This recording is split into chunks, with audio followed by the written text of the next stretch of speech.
ದ್ವಿಚಕ್ರ ವಾಹನ ಅತಿ ವೇಗ ಚಲಾಯಿಸಿದ್ದಕ್ಕೆ ಅಪಘಾತ, ಮೃತಪಟ್ಟ ಯುವಕ.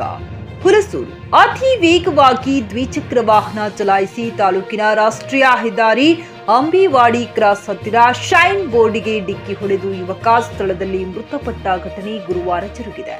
ಮೃತಪಟ್ಟ ಯುವಕ ಹುಲಸೂರು ಪಟ್ಟಣದ ನಿವಾಸಿಯಾಗಿದ್ದು ಬಸವಂತ ತಂದಿ ಮೋಹನ ಕೃಷ್ಣಜಿ 23 ವರ್ಷ. ಬುಧವಾರ ಸಂಜೆ ಶಾಹಜಾನಿ ಔರತ್ ಪಟ್ಟಣದಿಂದ ಹುಲಸೂರು ಕಡೆಗೆ ಬರುವಾಗ ಅತಿ ವೇಗವಾಗಿ ದ್ವಿಚಕ್ರ ವಾಹನ ಚಲಾಯಿಸುತ್ತಿದ್ದರಿಂದ ನಿಯಂತ್ರಣ ತಪ್ಪಿ ರಸ್ತೆ ಪಕ್ಕದ ಶೈನ್ ಬೋರ್ಡ್ಗೆ ಡಿಕ್ಕಿ ಹೊಡೆದು ರಸ್ತೆಯ ಪಕ್ಕಕ್ಕೆ ಬಿದ್ದಿದ್ದಾನೆ ಎಂದು ತಿಳಿದು ಬಂದಿದೆ.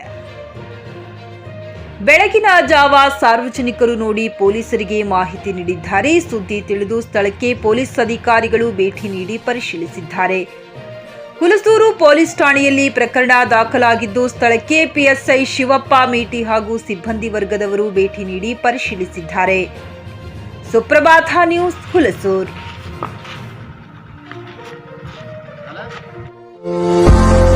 ಇಲ್ಕಲ್ ಸಾಡಿ ಸೆಂಟರ್ ಬಾಲ್ಕಿ. ಇಲ್ಕಲ್ ಸೀರೆಗಳ ತಯಾರಕರು. ಮದುವೆ ಜವಳಿ ಹಾಗೂ ಇನ್ನಿತರ ಕಾರ್ಯಕ್ರಮಗಳಿಗೆ ಬೇಕಾಗುವ ರೇಷ್ಮೆ ಸೀರೆಗಳು, ಕಾಟನ್, ಸಿಂಥೆಟಿಕ್, ಫ್ಯಾನ್ಸಿ ವರ್ಕ್ ಸೀರೆಗಳು ಮತ್ತು ಪುರುಷರಿಗೆ ಸೂಟಿಂಗ್, ಶರ್ಟಿಂಗ್, ಸೂಟ್ ಹೋಲ್ಸೇಲ್ ದರದಲ್ಲಿ ದೊರೆಯುತ್ತದೆ. ಹೋಲ್ಸೇಲ್ ದರದಲ್ಲಿ ರಿಟೇಲ್ ಮಾರಾಟ. Ilkal sari centre near Gandhi Chowk behind flower market, Balki. Call 7975776694.